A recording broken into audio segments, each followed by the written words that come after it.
আচ্ছা দেখো, আমরা পায়রাখোপ নীতি বা পিজন হোল প্রিন্সিপাল ব্যবহার করে আরেকটি সমস্যার সমাধান কিভাবে করি।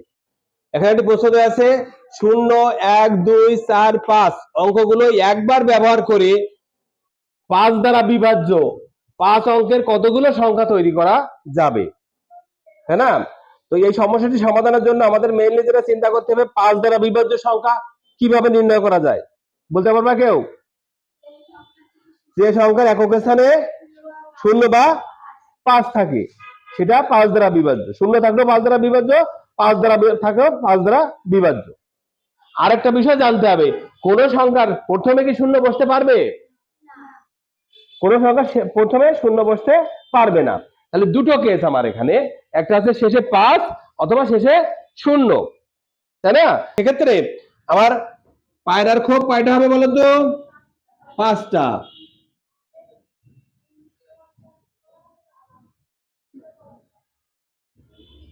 5টা খোপে পায়রা।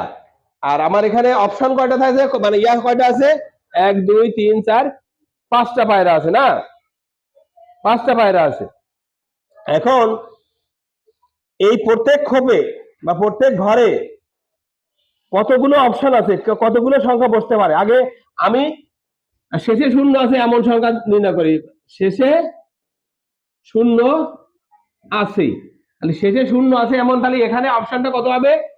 1 হতে হবে, একটাই 0 আছে। আচ্ছা, তাহলে প্রথম অঙ্কটা বা এই প্রথম যে অঙ্কটা, এই অঙ্কটা কয়টা অপশন আসবে এখানে বলো তো?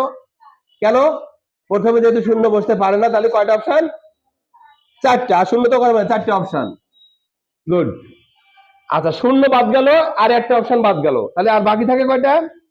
কেন? 0 5টা থেকে 2টো বাদ গেল, 3টা থাকবে। তাহলে পরবর্তী আসবে 3টা, এরপরে 2টা, এরপরে আরো একটা থেকে যাচ্ছে না? আরো একটা অপশন থেকে যাচ্ছে এই। হ্যাঁ, তাহলে চিন্তা করো, ফার্স্টে তুমি এখানে 0 বাদে, তার মানে এখান দিয়ে তুমি এই 4টা যে কোনো 4টা দিতে পারলে, পারলে কিনা? এখন যখন একটা দিয়ে দিলে, যেহেতু এখানে বলছে একবার ব্যবহার করে, মানে একটা সংখ্যা একবার ব্যবহার করবা, পরবর্তী ব্যবহার করার সুযোগ থাকবে না। মনে করো আমি 5 2বার ব্যবহার করব না, এখানে 5 একবার ব্যবহার করব। তাহলে প্রথমে যদি 5 ব্যবহার করি, তাহলে 5 এর অপশনটা ক্লিয়ার, বা 4 ব্যবহার করলে 4 এর অপশনটা পর নিতে পারো না, তাহলে অপশন আরেকটা কমে যাবে। ঠিক আছে, তাহলে প্রথমে আমি কত ব্যবহার করলাম? 4টি ব্যবহার করলাম, এখানে 4টি ব্যবহার করলাম। এরপরে আমি যে ব্যবহার করি সেটা বাদ দিব, তাহলে পরে 3টে থাকবে, তারপর 2টো থাকবে, তারপর বাকি থাকবে একটা। আর এখানে তো একটা অপশন অবশ্যই 0 রেখে দিয়েছি, তাই না? তাহলে এই ক্ষেত্রে আমার সংখ্যা কয়টি হবে?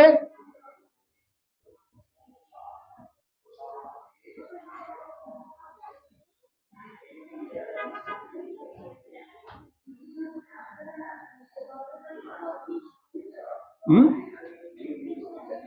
4 গুণ 3 গুণ 2, 24টি হলো। এই ক্ষেত্রে আমার 24টা, শেষে 0 আছে এরকম হলো কয়টা? শেষে 0 আছে 24টা হলো। এবার শেষে 5 আছে এরকম কয়টা পাবো?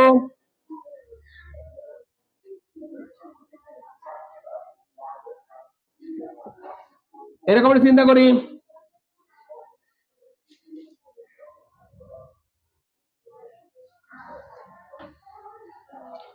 আমার এখানে 5টা খোপ, পায়রা কয়টা? 5টা। এখন দেখো শেষে 5 আছে, তাই না? তাহলে 5টাকে আমি একটা অপশন যদি এখানে রেখে দিলাম, তাহলে 5 বাদে বাকি যেটা থাকলো, এই 4টা কি ভাসতে বসতে পারবে? কয়টা বসতে পারবে? 3টা বসতে পারবে। ভেরি গুড, এইটা 3টা বসতে পারবে, তাহলে এখানে 3।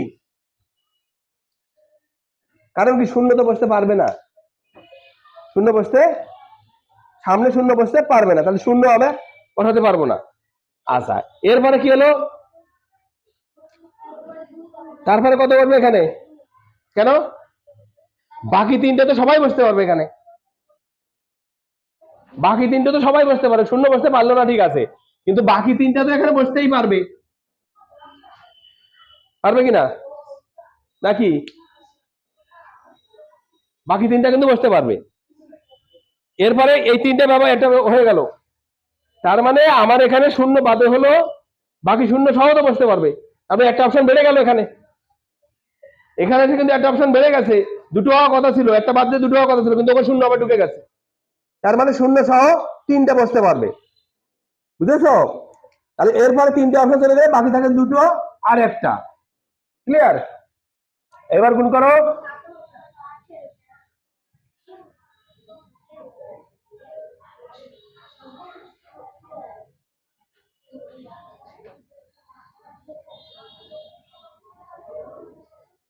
কয়টায় মোট? 3 3 9 9 দুখানে 18। তাহলে মোট সংখ্যা কত? আমাদের মোট সংখ্যা হবে কয়টি?